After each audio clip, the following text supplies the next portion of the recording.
swallowed the red pill back in 2008 and began reporting the news in front of a camera in 2019. In that time, we've seen a complete upheaval in world politics. The battle lines have changed between the illusion of left versus right to the reality of globalism versus nationalism. Despite all the information, the truth and the lies, there are two very distinct pathways emerging. Should we follow Labor and Liberal to a dystopic one world government, or do we fight for our nationalism, unlock our hidden resources wealth and build a new Australia? With the world teetering on a knife's edge, should we solidify our relationship with the USA and become the 51st state? This is my mission statement here on Australian National Review, and I welcome you to black pill me as hard as you can as we determine our future together. This is the 51st state.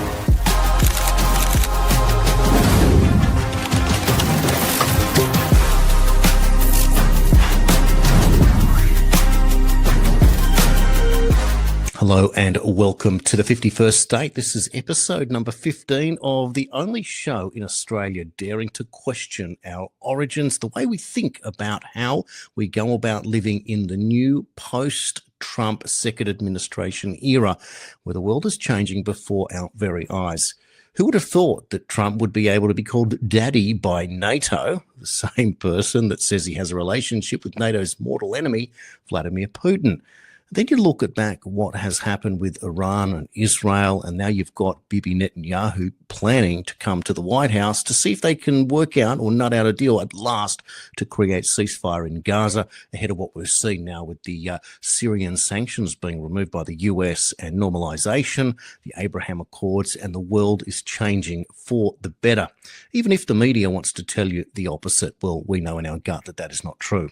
However, the 51st state, whilst we will talk about all of these difficult stories in great detail, and last week on the show we had an Iranian nuclear engineer and a retired ICE agent telling us about their stories and the positives and negatives in both, it's also important to realize that none of us are going mad. On the contrary, everything we know appears to be coming true in real time. But beyond that, what do we do when we have so much knowledge that we can say, I told you so, and shout it from the rooftops? But what do we do in becoming self-sufficient, which is the entire purpose, really, of what the Trump administration is all about? We don't want to be dependent. We can't afford to be dependent on a government that hoodwinks us, never quite lets the truth out. So in today's show, we're going to go in a whole new direction. I'm going to introduce you to an author called Phil Elmore after the break. And Phil has written a book that is just going to make your heart sing. And then we're going to talk about how it is that he came to write such a book. And in the process, I think you're going to realize that self-sufficiency is not as far away as you first thought. Well, we'll take our break now. We'll come straight back and I'll introduce you to Phil Elmore on the other side. Don't go anywhere. You're watching the 51st State.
And welcome back to the 51st State. Well, I tell you what, you are in for a treat this evening as I introduce you to our guest. Phil Elmore is a best-selling writer. He's a journalist, an editor, a content creator, a voice actor, a writing coach, an expert on both survival and self-defense. He lives and writes in New York. His work has been featured in various magazines, publications, and books including WND News, the Midnight Sun News, Tactical Knives Magazine, Personal Home and Defense Magazine, Special Weapons Magazine, Concealed Carry. Do you know where this is going? But that's not all. Well, Phil has also written many novels. He's a non-fiction writer as well. He can write a pamphlet. He can write a novel, a non-fiction guide, and he can even teach you how to breathe better if you're using one of those CPAP machines. There is nothing, I think, that Phil can't write about. And that means that he's ended up writing a book called Everybody Knows Why Every Conspiracy Theory is True. Well, I'll tell you what, I think you might have come to the right place. Phil Elmore, welcome to the 51st State. Thank you very much for having me. Good to see you, Phil, and thanks so much for taking the time today. What an interesting career you have had that culminates with your latest book. Goodness me, let's put it up on the screen right now.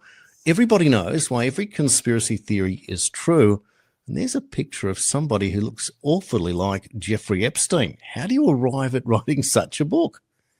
Well, I have written in the course of my career a number of, I don't want to call them necessarily conspiracy books, but news-centered, topic-specific books for various clients. I had a client that used to sell these to their mailing list, and they would say, we want a book on this topic. Specifically, there was one they said, this particular affiliate conspiracy book's doing really well for us, but it's not our book. Could you write us one that's about the conspiracy about the conspiracy? And I said, how many layers of conspiracy would you like? And I sat down thinking I was writing something that was plausible, but, clearly I'm the one writing this. So I'm making some pretty big leaps and, there's some specious logic involved, but what the hey, it's not going to hurt anybody. By the time I was done, I had convinced myself. And so at some point I said, I could really just sit down and refine my own thoughts on conspiracy theories in general, because for the most part, I am not a believer in conspiracies. I think that when we believe that something is a conspiracy, it's because we want to believe in an ordered universe. We don't want to believe that the world is actually a boring and arbitrary place where bad things just happen. It's more comforting to think that there are evil people in charge.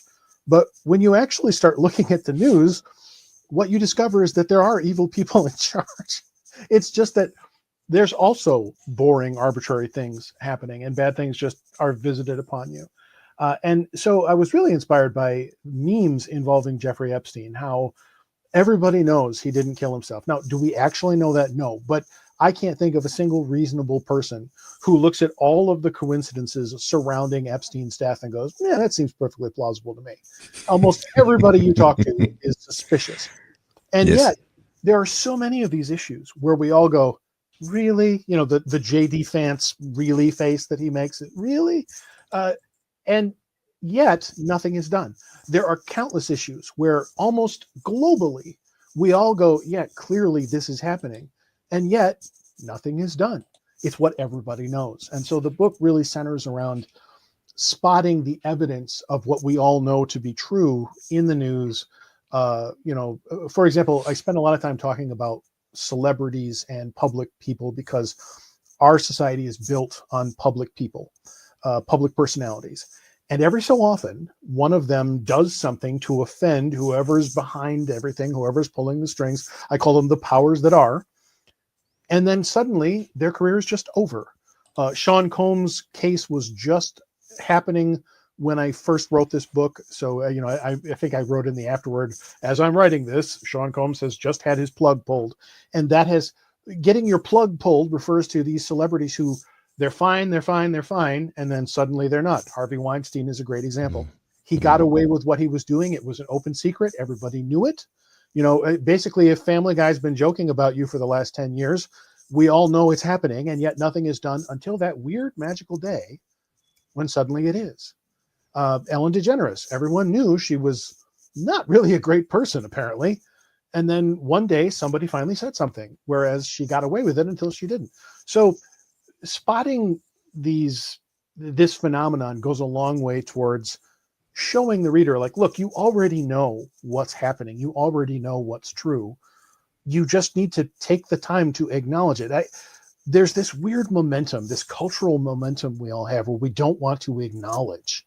Like if I just don't look at the monster can't see me. Well, it's still there breathing on you, like Sigourney Weaver in Aliens. You might as well turn and look at it because it's not going anywhere.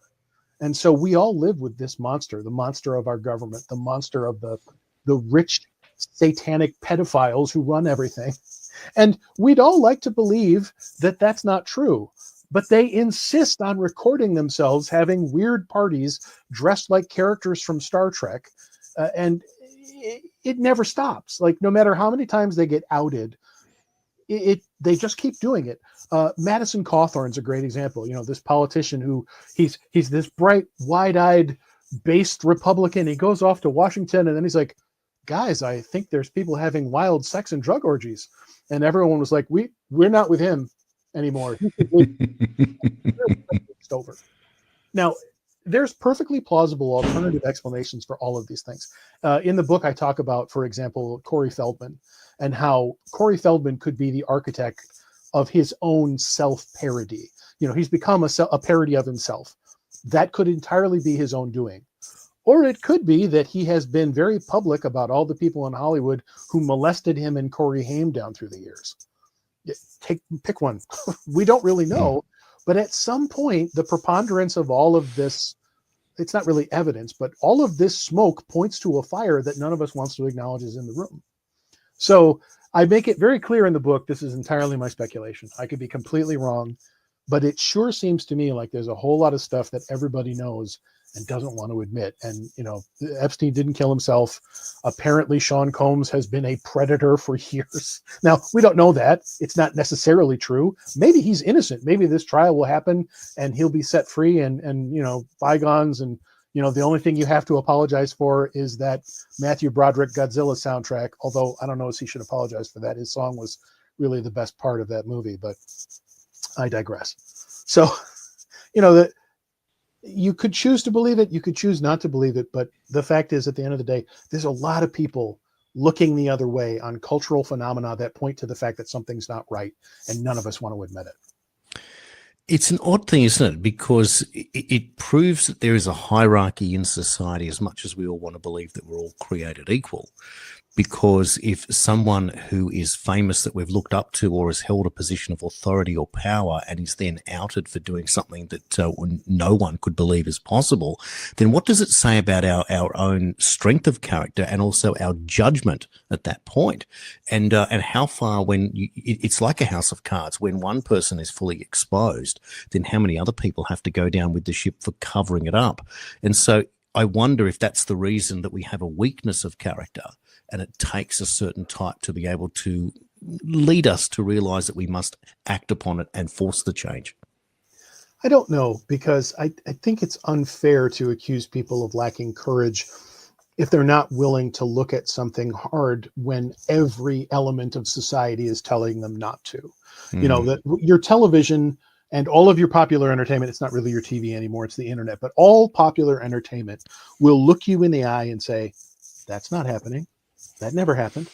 There was that apartment complex in the United States that was taken over by invading gangs. And the first thing the media did was go, that didn't happen. That's not happening. And there's footage of, like, you know, the authorities rousting these people. And our media was still going, that never happened. I see no evidence of that. You know, from the Summer of Love riots in, what was it, 2020, 2021, you've got a reporter standing in front of fires that have been set going, it's mostly peaceful.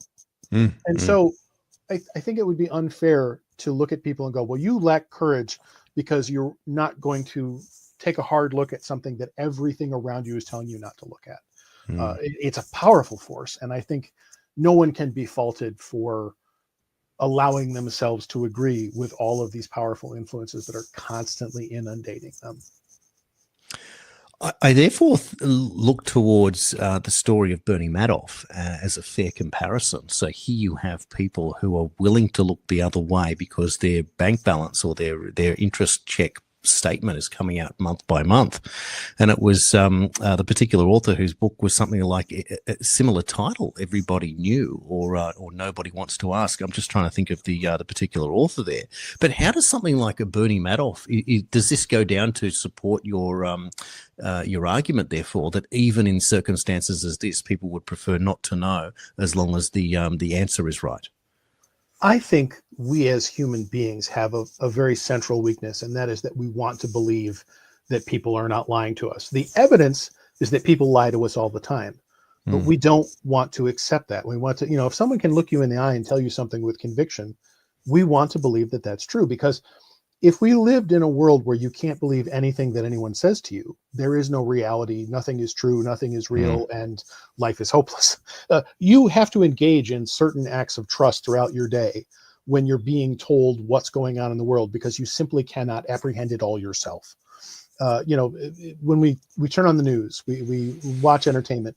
I can remember as a kid, the local newspaper did a story on my father's business. He was a technical writer, and they made mistakes in that story that I could immediately perceive. And I remember thinking, wow, if they got this wrong in this simple, not complicated business section feature, what else is wrong in the news that I don't know is wrong because I don't have personal knowledge of it? And the fact is, countless things are wrong. So it would drive us all insane to engage with the world with the appropriate amount of skepticism. So instead, our default is, well, he's probably telling me the truth because he's saying it. And that gives you phenomenon like Bill Cosby, who for years, Mm. apparently it was known, had certain proclivities. There was another comedian whose name escapes me who talked about Bill Cosby for years before legal action was finally taken. And this man was beloved. He was this icon of family friendly entertainment. The Cosby Show was a runaway hit, monstrously popular. And it turns out, oh, by the way, the whole time, apparently a serial rapist. So you just Mm. never know, apparently. And at some point, after you've said to yourself, you just never know 100 times, you can either live in a constant state of, I can't trust anyone. Anyone could be a lurking monster. Or you can go, I'm just going to have to operate on this default that I'll assume I'm being told the truth until there's evidence that I'm not. And it's a balance, because you could easily drive yourself insane being as suspicious of the world as you should be. And probably those people are our most ardent conspiracy theorists, those people who apply that level of skepticism to the world as it should be. It's not healthy. And you can live in blissful ignorance, or you can become more and more aware of the world around us, and you can be much less comfortable. So Oh, indeed. Look, I only recently was looking up Bill Cosby because I wanted to find out if content that he in his comedy shows was still available on the internet, because he always joked about Spanish Fly and the idea of being able to, to drug women. Even as a young man, he was yeah, I've doing this. heard that album. Yeah, and sure enough, there it was sitting there on a major site, and you could just listen to it. And he's making jokes, and people are laughing about it. And there it was. He was using real life material to create real life material, and yet somehow he ends up walking at the end of that conviction, which was also odd. And you just wonder about how many women does it take in that circumstance to be able to keep someone in prison who'd done that to so many women. He got off on one of these technicalities, and he's a free man, and you just think this can't go on. So Bill Cosby's one character. It doesn't seem to make the American public too jaded. They just move on. And I'm wondering if this is a symptom of the United States as a whole, that you realize that no country's perfect. And this is just the way that we live our lives now, partially ignorant, but getting on with the best that we can possibly do. It's a strange world. There seems to be two Americas. There's the Trump America. There's the whatever was the Biden administration. How do you look at your country historically now that you've had two separate Trump terms? Is there a distinct difference in the way Americans see America today? I don't know as you'd be inclined to see the country any differently now than you did before, depending on who you are. I think on the other side of the aisle, whenever their guy or gal is not in charge, the whole system is broken and we live in a dystopian nightmare and he's going to put everyone in gulags, even though there's no evidence for that. I think on the right side of the aisle, we tend to be a little more accepting because we've lived through multiple administrations where we didn't get what we wanted. And while we weren't happy about it, like when Obama was president, gun sales were through the roof. He was a very effective gun salesman. I remember living through the Clinton years and the crime bill that made certain firearms illegal. And I remember thinking at the time, well, there goes my hopes of owning such and such. You just become more accepting of the way that cycles of politics work. And I think a well-adjusted human being understands that those cycles exist. I have friends on the other side of the aisle who were very upset when Trump won the first time and extremely upset when Trump won the second time. Personally, I think we live in the weirdest timeline where Trump has been president twice and there wasn't a whole other presidency in between. It's like, could we just stop living through historical events for a little while? Just 5 minutes, 5 minutes of not breaking history. But I've told them, I'm like, look, I got through 8 years of Clinton. I got through 8 years of Obama. I managed to get through whatever that was with Biden. You're going to be okay. It's going to be all right. So I don't think it changes how I see America. I do think it changes how I see the world a little bit because I find myself constantly texting a friend going, we live in the weirdest timeline possible. Because it is weird. It's strange. It's hard to imagine it being any more strange. So, go ahead. Sorry, do you look at though that the Trump administration, the outlier, the outsider, is bringing something completely different to the table, or is it business as usual with a different personality? I think Trump is definitely, for one thing, his two administrations are very different compared to each other. Like, he's not the same president now after everything he went through in the intervening years. He's more experienced. He's probably more cynical. He also has more of a chip on his shoulder because of everything that was done to him before he got where he is. So we're seeing a very different approach to governing that in many ways is more informed than the naive approach that he brought. One of Trump's biggest weaknesses has always been that he's terrible at picking people. He surrounds himself with the worst people possible. And I can't tell you if that's gotten any better. I'm not certain that it has, but he at least is a little more savvy about what he's gotten into. I think Trump, you shouldn't invest in any one politician your hopes that things are going to get better, because the system itself, regardless of the people within it, regardless of their intentions, has a way of grinding on inexorably. And to some degree, that's not going to change. But elements within do change for the better or for the worse. And I think the more we put people like Trump in office versus people like Biden and Kamala Harris, I think the better off we are, even though the machine grinds on inexorably. Now, many would argue that he is, fighting against a bureaucracy that you described, or a deep state that is this, semi-secret now that it's been exposed. We might not have known about that pre-2016. We saw, what happened with the FBI and Operation. Was it Harlequin in terms of Russiagate, etc. And these stories we're trying to frame a president is something that we've probably never really seen before, given that he's the outlier. Do you then look at it and think that that there is perhaps something bigger at play here, that he is looking to create a revolution, if you will, in America? I usually say to myself, if it's something I want, it's probably not happening. So no, I doubt that any sort of revolution is taking place. I think a mild iterative improvement is happening because Trump is president versus Trump not being president. But I don't know if we're going to see any kind of a sea change in our politics, just because I generally don't want to set myself up for disappointment. I remember the whole Q phenomenon and those people who thought that Trump was going to trust the plan. He's fixing everything. No, he's not. He never was. Stop putting your faith in someone like that. You're being unrealistic. It's like praying for Santa to fix our political system. It's not going to happen. So, I tend to just hope that things get reasonably, moderately better, and that way I won't be horribly disappointed.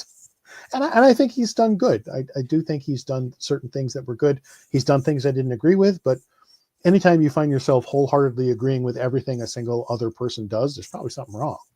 So it's okay to disagree. I found it interesting the number of conservative or nominally conservative personalities who have come and gone in the lead up to Trump and in Trump's wake, and then the resurgence of Trump. We've seen entire conservative personalities who looked like they were huge fixtures in this community. Suddenly there was a burst of heat and light and they were disgraced. Milo Yiannopoulos, Steven Crowder, these are people who were hoist on the petard of their personal lives for the most part, and not because of anything they did politically necessarily. But it shows you just how quick time can move. The political universe is almost the fairy realm where time moves faster than in the real world. And 4 years later, you look back and about 20 years worth of things have happened. And amongst those 20 years of things was, everybody you could possibly imagine changing alliances. And, who does Candace Owens support today? I couldn't tell you. I haven't checked in the last hour. It's a wacky world of politics, and it never gets any less strange. It is something else, isn't it, to think that you can be a supporter and then at the next moment, in Candace Owens' case, she seems to be the number one detractor now of President Trump. Wants to attack him based on stories that she can't seem to let go of. There was that interesting story that she did on Macron's wife, and she wouldn't let go. Did you follow that story about Brigitte Macron that Candace Owens was chasing? I was aware of it in the broad strokes, but I didn't really follow it. And nothing that Candace Owens does is of particular interest to me, because people like to forget that Candace Owens has tried several times to become a personality of note, and not always in the conservative political arena. Candace Owens first became known to many people on YouTube because she wanted to establish a website devoted to doxing people who said mean things online.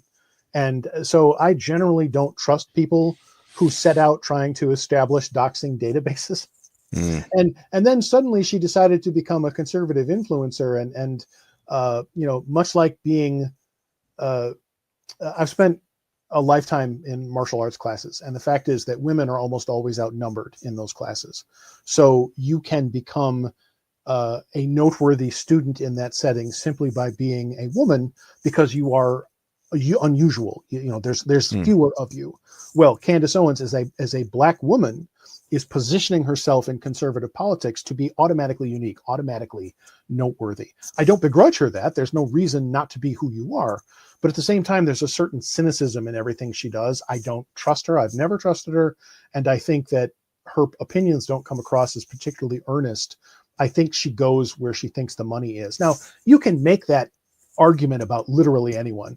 Anyone I don't like is a grifter. That's how we approach politics in the online world, certainly today. And it applies to every corner of YouTube. Anyone I don't like is grifting, and anyone I do like is not grifting.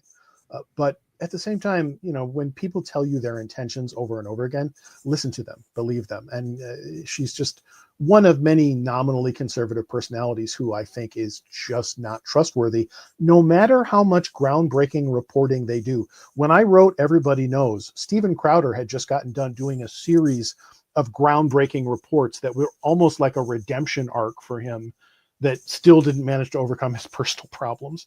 But he was doing great reporting. And, Candace Owens may have done good reporting. It doesn't change who she is as a person in my eyes. And at the end of the day, does it matter? No, because she's not important to me. So if people are entertained by what she does, if she manages to inform people truthfully, fine. I'm just, I'm not going to be buying a membership to whatever website she creates after being the 12th or 13th person to go through the Daily Wire cycle where they join, they support, then they get mad, then they get kicked out. Now they have their own channel. Very interesting. Daily Wire's a farm team for second tier YouTube conservative personalities who aren't necessarily all that conservative. Well said, Phil. On that note, what we'll do is we'll take a quick break and we'll return here. You're watching the 51st State.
And welcome back to the 51st State. My guest this hour is Phil Elmore, author, well, best-selling journalist, writer, so many different things, Phil, that you've done in your career.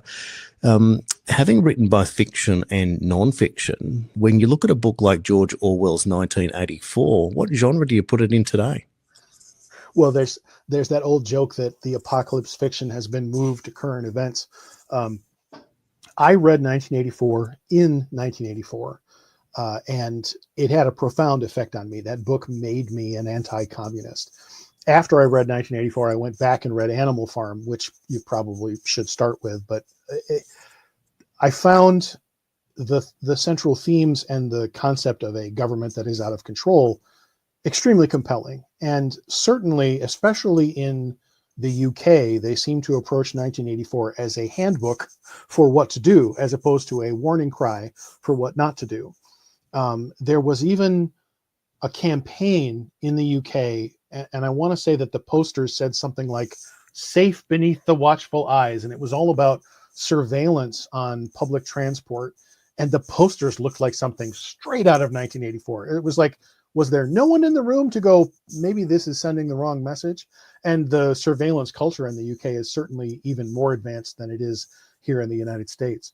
But are we in danger of 1984 becoming real? I think in some ways, 1984 is quaint compared to the reality that we live in. Because again, 1984 is about a government that is out of control and controls every aspect of the citizens' lives and has the resources to monitor all of them individually. And the fact is that that's not reality. Our reality is much more impersonal. We are monitored, certainly, but by algorithms for the most part.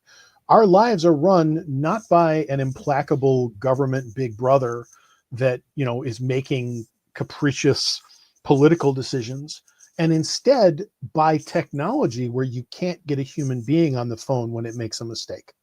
So many aspects of our lives, from social media to, like, if I'm publishing a book on Amazon, the single biggest book market in the world, people talk about book burning, but they don't understand it. It isn't book burning if I've decided this book is pornography and it shouldn't be in the local school library, but you can still buy it on Amazon.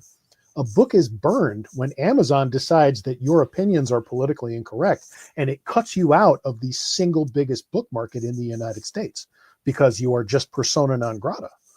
So the fact that we all live day to day with technology where it's not possible to get human intervention, like, let's say you build a living on your YouTube channel and you're making money off of it, and then one day suddenly your channel is shut down and they don't even bother to give you a decent explanation as to why. You can't get a human being to help you with that decision. You can't get human oversight. We can all wave and shout and call at the mad god as it passes by overhead, and maybe, just maybe, it will turn its head to look at us if enough of us yell at it on X and say, please, YouTube support, look at this account and review this decision. I've seen those campaigns work, but it's not easy. So the fact that we all live in a world where so many parts of our lives are run by impersonal forces that cannot be reached through any sort of human intervention is far more terrifying than Big Brother staring at you from a telescreen, telling you that you didn't do enough crunches at morning exercises today. That's almost a quaint, personalized version of dystopia. It's almost preferable to what we live in some aspects. I mean, granted, about the time they're strapping the rat cage to your head, it's not so much fun, but still, there's a lot of ground to cover between here and rat helmet. So now, you talked earlier about cramming sort of 20 years worth of stuff into a period that may be one term in office, say 4 years. How do you then look at artificial intelligence and its rapid development in relation to that statement that you made? Well, as a writer, I was, of course, immediately threatened by AI. I've come to understand that AI can be an extremely useful tool and can actually speed up aspects of my work. But it also represents a temptation. There are a lot of people using AI to create entire books. We're seeing the rise of AI channels on social media, either because they have AI commentary or because there are videos now. There are entire social media channels devoted to videos that are done by AI, from ASMR of people cutting imaginary glass fruit that makes cool sounds, to anthropomorphic big feet creatures who are talking to you and being humorous. That's all perfectly harmless. But there are also channels devoted to like civilian police interactions where the police department never existed and none of those people in the videos are real because it's all manufactured from AI whole cloth. We're now at a point where there is no reality, because even if you see it in video, you can't really know that it's real. Now, we should always have brought a certain amount of skepticism to people showing us a video or a recording, because those things can be manipulated. But now there is no reality thanks to AI. I remember when Photoshop first started to become a thing. I remember reading an article in like Time magazine about the earliest technology, and they took a photo from Princess Di's wedding and they made certain photo edits to it, and they were like, see how seamless it is, see how you can't tell that this isn't a real photo that we made changes to. You know, we moved this guy on a horse over to this side using this technology that was primitive Photoshop or whatever software it was.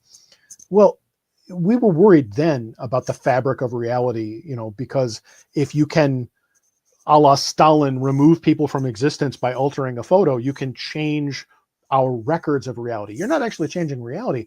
You're changing our memories, because we do not have the ability to remember everything perfectly. Our videos, our pictures, our writings are a capturing of reality. And if you can alter that seamlessly, then you have the power to retcon anything that occurs. When Amazon started reaching into people's Kindle books and deleting them or changing them and revising them without permission, it raised the issue of, do you really own your electronic media? And that's an argument we're all still having today. And it's only going to get worse as this software model pervades ever more sectors of our lives.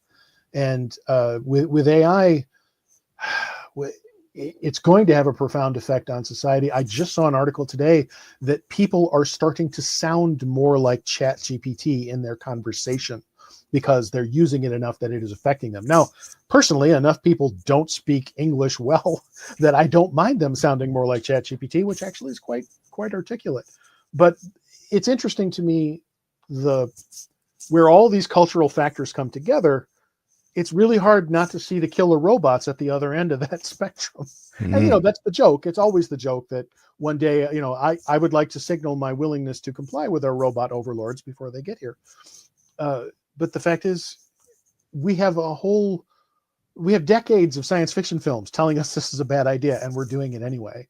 And we're going to keep doing it. We're not going to stop, no matter how creepy it is. No matter how many times you see footage of Boston Dynamics people knocking robots over, and you're like, oh, he's going to remember that. He is not going to be happy when he becomes self-aware. and that is the key point, isn't it? Self-awareness. As a writer, what is the most threatened? Is it fiction, non-fiction, or technical writing by the arrival of AI? It's easy to be threatened as a writer by AI, but really AI doesn't threaten good writing.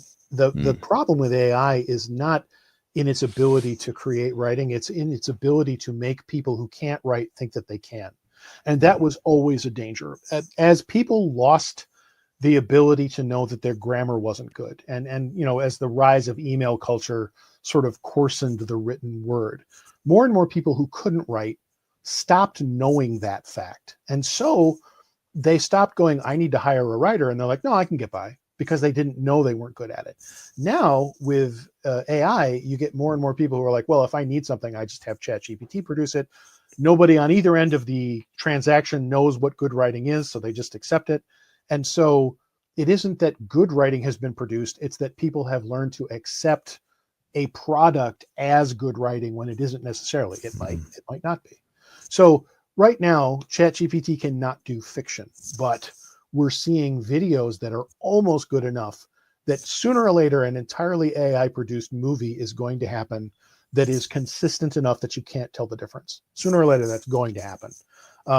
And sooner or later, somebody's going to start publishing completely AI-written fiction. Now, AI nonfiction is already a threat, because ChatGPT, I bought a book. I bought a book on the sovereign citizen phenomenon, because one of my guilty pleasures is sovereign citizen videos. You know, officer, I'm traveling, not driving. Why am I being dragged from my car and tased? So I bought a book on it, and I had been researching for an author friend of mine whose books I'm helping to publish. I had been researching the sovereign citizen phenomenon for him using ChatGPT. And the research I did was almost word for word the same what was in the book that I bought. So somebody did the same thing. They went to ChatGPT. They said, I want to produce a book on sovereign citizens. They went chapter by chapter. They put it in the book. They published it. And it's okay, but it's not great. So yes, you can create nonfiction relatively easily using AI. It can't do fiction well. It's just not good at it. But it's getting better all the time. So eventually we'll get to that point. I could see this is 100% human certified work. I could see that becoming a badge of pride akin to this is made in the USA. But, you know, you're never going to stomp it out completely. So the question is, what can you do that the machine can't? Well, it turns out there's a lot. And a motivated human being using the machine for leverage can do that much more. So yes, we're going to have to modify how we do certain things. For example, AI has changed the transcription job market. Now, when you go to transcribe something, you start with an AI transcription interpretation of the recording. You don't just necessarily start with the recording. You get that AI interpreted, vomited out from the recording, and it makes many mistakes because it's not that good at it yet, but it's still reasonably good. And then you correct it. And that's different from taking the recording with your foot pedal and painstakingly going through it from scratch. So lots and lots of transcription jobs have been lost to AI. That's a fact. But also, there's still a need for human beings involved in that process, especially things like legal transcription, where everything has to be verbatim perfect to every nuance of the recording. So I see AI as changing the job market and certainly making some people less comfortable than they were. But we as human beings still have the ability to pivot and adapt. It's just like every other time that technology changed the job market, because you know, that's how history works. I think the more you understand history, the less upset you get about these things, just because it's a cycle, it's a pattern, and you've seen it before. Just like I've lived through administrations I didn't like. After Trump, every president is going to be boring by comparison. Sooner rather than later, there's going to be a president I don't like, and he's going to have a chip on his shoulder, and I'm not going to like him, and I'm going to be unhappy. Like when Biden, quote unquote, won the first time, instead of listening to political talk shows, I spent a couple of weeks when I was in my workshop listening to the Fountainhead on audiobook, just as a soothing balm to run away from reality. And I expect I'll have to do that again, but it's okay. I have that audiobook ready to go for the next president I don't like.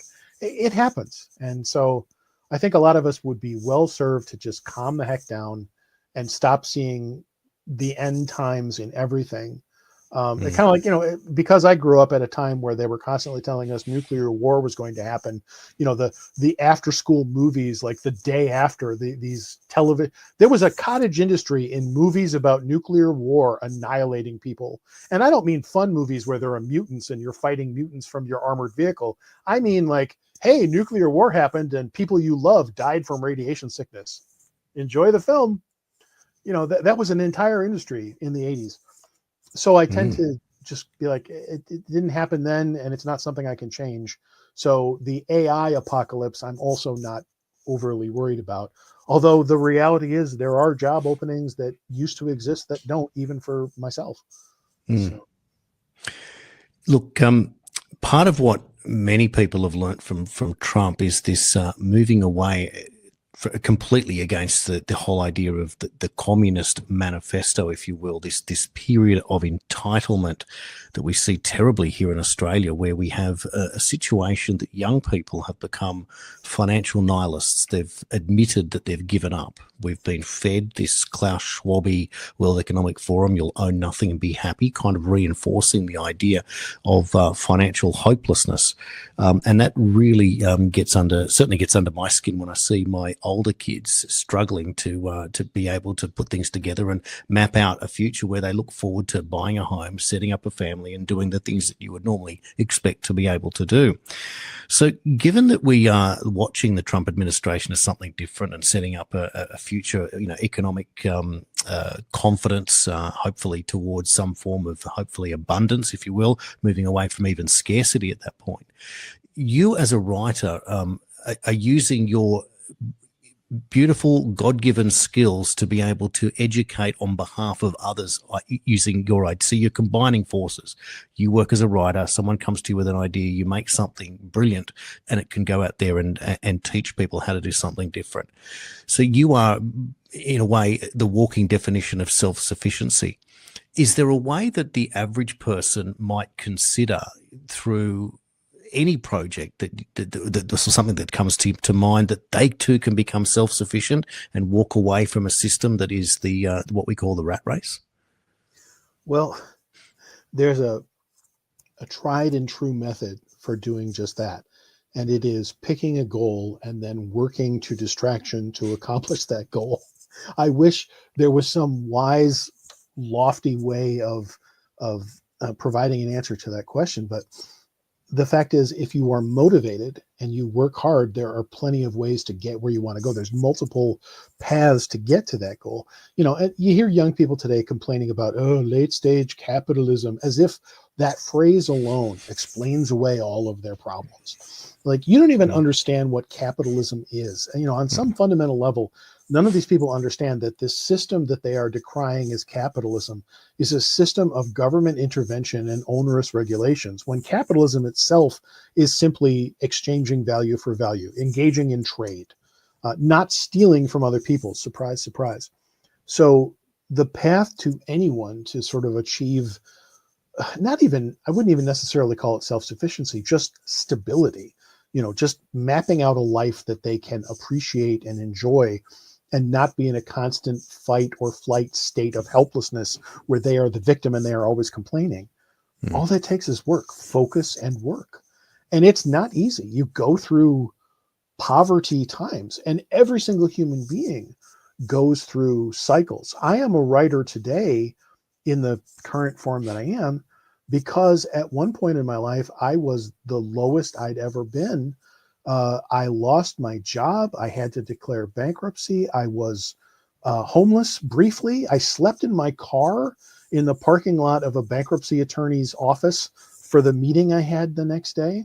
And I said to myself, I have to never let this happen again. How do I create multiple income streams so that I can get by this? And I started leveraging my talents as a writer to become the professional that I am. I consider myself a working writer as opposed to an author.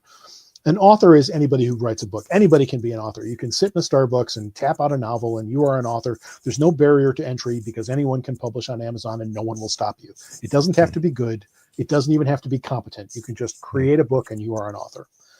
A working writer is someone who's making a living off the sweat of their brain, off of doing writing for other people, and it involves doing a lot of things you don't want to do. And there are exceptionally lean times, even when you're doing that. And when you feel those economic cycles that the economy goes through, we're in a tight one right now, especially because of inflation and stuff like that. Everyone I talk to talks about how tight things are. And what gets you through is focus and work, and sometimes sacrifice. Sometimes you have to be willing to do unpleasant things. Over the course of my career, I've worked for a number of internet marketers, not all of them particularly savory. I've worked for people who, added to the internet millions, I mean, literally millions of words of garbage. Did that ever go anywhere? I don't know, because after I got paid for writing it, I wasn't concerned with whether or not those websites ever went up. But you reach a point where when you work as a writer, it's not glamorous. People have this idea of writing as, you're J.K. Rowling, where people are waiting at midnight to get your latest release. And that's the dream that we all focus on. But to be a writer is to spend a lot of time in your head. And if you don't have certain coping strategies for it, it will drive you nuts. There's a reason the world's most famous writers all died as penniless alcoholics. It's not necessarily a healthy profession. So you've got to be aware of that when you approach it. And young people today, no matter what their field, no matter where they're coming at life from, the secrets are always drive, focus, and hard work, and the willingness to sacrifice along the way. Heaven forbid we mention the term hard work, because it is it's the antidote, isn't it, to entitlement, this feeling that I am a professional victim and I am going to depend on a government to take from somebody else to give to me. And we know that system can never work. At some point, it can only work against you.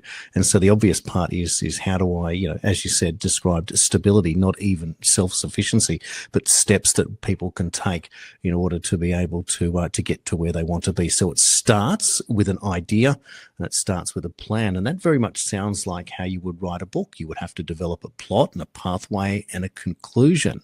Therefore, people who want to write a book, and you said anyone could become an author these days with no barriers to entry.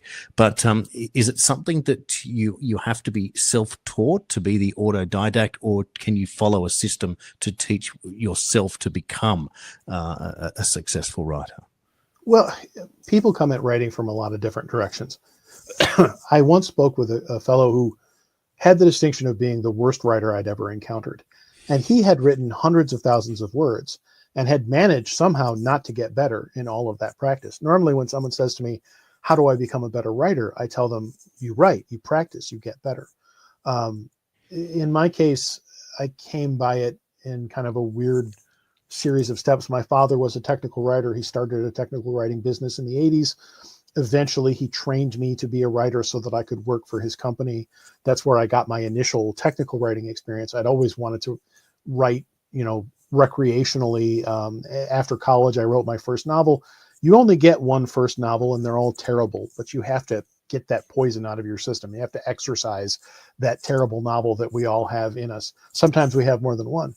And somewhere along the way through a series of networking, I was able to get an in with the editor at Harlequin, and I was introduced to him by another author who had currently written several books in the Executioner series. And so I pitched the story idea that I had. I had to send him an outline for the plot and some sample chapters. He gave me a contract for that first book. I managed to write it, and he liked it enough to give me another contract. And now suddenly it was work, because now you've gotten that one book out of you that you always kind of wanted to do in that property. You used all your best ideas. Now do that 22 more times. Well, it gets harder and harder as you go, but it's also somewhat formulaic. And the more you do, the more you are forced to work against specifications and deadlines, the better you become, simply so that you preserve your sanity. Because if you didn't get better at it, if you didn't find ways to do it more efficiently, you would go mad or you'd fail. And they just tell you, please don't write any more of these. We don't want any more. So people, if they're smart and they have the resources, they can hire someone like me. I do writing coaching. I can help someone learn the ins and outs of being a writer. What I'm doing is cutting out that part at the beginning where they make all the mistakes. Like, I didn't have anyone to teach me at first. So I made all of the mistakes an amateur writer makes over and over again. Then eventually I started writing the Executioner novels, and it was like a boot camp for being forced to write fiction properly. Because the second one I wrote, I made mistakes, and the editor called me up and he's like, no, he wouldn't do this. The character doesn't do that. You violated this specification. You need to fix this, and you need to fix it immediately. So after you've found those guidelines, you've hit the bumpers, so to speak, and you learn not to do that. At the same time, I had the good fortune of hooking up with an IP development company out of Florida, and that profoundly improved my writing, because I found myself working with their artist, who became my writing mentor and would give me feedback in the harshest of terms. I remember saying to him, well, the fastest way to make me angry is to criticize my writing. And his exact response was, well, you're going to have to get over that. In exactly that tone, because you have to be willing to accept feedback. And he would push me and say, Phil, this is not good. You're capable of better. Do better. And he, to this day, we've known each other for years. To this day, he pushes me to produce my best work. And so it helps to have mentors. It helps to get that kind of feedback. Otherwise, you're operating by yourself, and it's possible, not common, but possible to write hundreds of thousands of words when you're by yourself and not get any better at it. You have to be particularly bad for that to be the case. And that fellow, coincidentally, is the one person in all of my career who ever actually sent me a legal letter threatening to sue me, because after I edited his book and made the mistake of offering him some constructive feedback, he decided that he wanted all his money back. And I said, I can't unedit your book. I'm out that time. We can negotiate, but we can't start from a standpoint of you get everything and I get nothing. So he sent me a letter, an angry letter. And so I had my lawyer contact his lawyer, and my lawyer said to his lawyer, I think my client was upset when your client threatened to extort him by defaming him online for not giving him his money back. And his lawyer said, he what now? And we never heard from them again. So that was, I learned a lot. That was very early in my career, and it was a powerful learning experience. But when you work and improve as a writer, you should be able to look at any of your earlier work and go, ugh, because you should be getting better. You should always be getting better, to the point that your old stuff you don't like. You dislike your old material because you're better now, and you see what you wouldn't do now. That's a constant iterative improvement process that should be happening. So when people hire me to coach them, I help cut out the part at the beginning where they make those amateur mistakes, but that development process still has to happen. So it's kind of like, I once talked to Barry Eisler, who told me that I can get your manuscript further up the pile of manuscripts that the agent looks at if I choose to do that. He wasn't speaking to me personally. He just meant, sort of in a meta sense. If you were to ask Barry Eisler for help getting published, he's like, while I could move you up the pile, I can't make the agent think your book is any better than it is. And that made a lot of sense to me, that's how that process works. You still have to be able to do the work and do a good job. And how you become better, it's a process that takes place inside of you. You have to improve through repetition, through work and feedback and course correction. Now, there's mechanical processes that some people think don't matter that do. For example, if you're not plotting out if you're writing a novel and you're not plotting it out, you're just setting yourself up for failure. You're going to create a rambling mess, which is what most people create. It's what I created when I wrote my first novel without any kind of plan. You do reach a point where, like when I was writing the Executioner novels, after the 20th one, I could fall down a flight of stairs and accidentally half write one of these books. That part of that is because they were so formulaic, but part of that is because you get a feel for the plot arc. If you picture a roller coaster, you slowly go up, you hit the crescendo, and then you very quickly go down, and then you level off. That's the plot of any story, really. It's a conventional plot line. We build into the second act. We establish in the first act, we build in the second act. In the third act, we have our climax, and then probably we level off and have an epilogue. And people are, in my opinion, most satisfied when there is some leveling off and you get to savor the story that has happened. Otherwise, you Karate Kid yourself. If you've ever seen the movie The Karate Kid, Daniel wins the championship, and then the movie's just over. And you're like, wait, I wanted to celebrate with him for a little while. And so, in my opinion, the most satisfying stories conform to that plot arc. And you have watched the same plot over and over again in movies and in writing, and you didn't notice, because human beings are wired to want to consume the same story over and over again. There's an entire formula called Save the Cat, which is all about the plot beats that theoretically would go into any given story. And you can follow that religiously and build a very conventional story if you want. I tend to take a little more loose interpretation of those, but the broad strokes are still there. And Save the Cat works because people are hardwired to accept repetitive stories. And one of my favorite activities is spotting which movie is exactly which other movie. The movie that I've seen that corresponds to the Save the Cat plot beats most exactly, Guardians of the Galaxy. If you watch Guardians of the Galaxy, you're watching all of those things unfold. And it's funny to me, how closely it corresponds. And there's lots of film is a great medium for discussing writing. You wouldn't think it would be, but there's a screenplay behind it. And because you can visualize it, and most people have seen it, when I do writing coaching, I often speak in terms of the writing that happens in movies, because it's easier for them to picture what's happening. Mm-hmm. And then you can get into the nitty gritty of the mechanics of writing. Am I writing in the first person? Am I writing in the third person? What are the mechanics for just how to correctly use paragraphs when I'm writing fiction? Because there's a best practices for that. That most people don't even think about, because when you read a novel, you're not thinking about how the sentences are structured. The fact that they start a new paragraph every time a new person starts speaking. The fact that you don't change perspective characters in the middle of a chapter unless you want to look like a moron. And I've seen it all. Because theoretically, these things should happen in a way that is very subtle to you. You shouldn't notice it. When you do notice it is when something's wrong. And it's all part of the process. It's a process that once you understand it, it takes away the great fear of the unknown and allows you to embark on new ideas and new concepts. And interestingly, you've described yourself as a writer, and you work in the creative space, one of the many, as you describe film and people that become musicians, etc. And they would describe themselves as artists. I know that Michael Caine used to describe himself as a craftsman, and he said, sometimes I make good things, sometimes I make bad things, and sometimes I make things just to pay my taxes. And then he talked about Jaws 3, I think it was. Yes, I haven't seen the movie, but I've seen the house that it built. Yes, exactly right. And it is just beautiful to realize that that's the case. And one thing's for sure is that we cannot live without writers, and AI certainly can help us, but it's not the solution to everything. And so there you are. You've written books about CPAP machines that have become successful, and you've written 22, action adventure novels. And then you've written a book called, as we'll put up on the screen here for you, Everybody Knows Why Every Conspiracy Theory is True.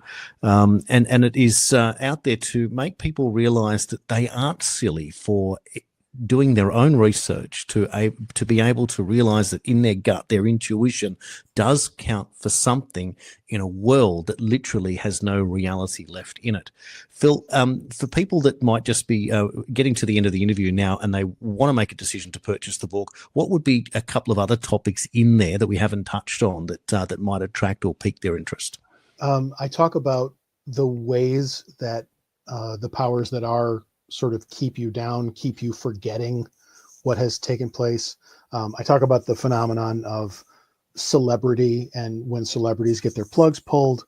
I talk about what you can do in response to this new terrifying knowledge you have, ways to spot the phenomenon of everybody knowing, if you want to call it that. It's a pretty full service book in that I modeled it on many of the books I had written for clients in the past. I remember thinking, well, this seems like I could write this myself. I could do my own version of this. And I started out intending to write a relatively short book. And the book got longer and longer because I found I had a lot to say. So I covered basically from start to finish all of those elements of, why is it that these things happen and we all know it's true, but nobody does anything about it? And what are the functions of us? Like, what are these cultural touchstones, these forces that are keeping us locked in this cycle? How do we spot them? What's the evidence of it? And then how do I proceed to live my life knowing that these things are happening? And then, the election happened, and arguably some things got better. When I first wrote that book, it was before the election happened, and I thought there was no way that Trump would be allowed by the powers that are to win an election. I was staggered when I found out that he won. I was like, what? Really? What? I remember I woke up that morning. I had gone to bed just assuming that Kamala Harris would be president in the morning. Mm. And my girlfriend said to me, oh yeah, Trump won. I'm like, what? Mm. so the book really, I think it does a good job of not only telling you what to look for, but also what to do about it. Mm. And that is such an important issue. It's one thing to gather information and more information, but to be confused by it, to be consumed by it and not put it into place to be able to benefit you, the consumer of the information. it's only a job half done. And Phil, you've done the work to be able to become it's leading people with information. We need more leadership, especially when we are playing on the side of the fence that is against the norm, and yet we trust that we do know what's going on. It is a book for the era. It's a book for the time, and one that we all need to be able to sink our teeth into right now. It is called Everybody Knows Why Every Conspiracy Theory is True by Phil Elmore, and you can find that out on Amazon. Phil, I want to thank you for your time today on the show. It's been a real treat, an insider's view, and at the same time sharing knowledge that some of us kind of understood, kind of didn't, but fresh perspectives, and it's been absolutely brilliant. Where do people find you? At philelmore.com is my website. If you reach out to me on X, I'm x.com/Phil_Elmore. If you reach out to me on social media, I will send you a free book. I would be happy to do not this book, a different book. I will send you a free book if you reach out to me on social media. Isn't that wonderful? Well, Phil Elmore, thanks for your time today on the 51st State. On that note, we will conclude this evening's show and thank everyone for watching. Please look out for the Independent Media Awards, July 19 and 20 on the Gold Coast. You still may be able to pick up a free ticket if you want to get up there.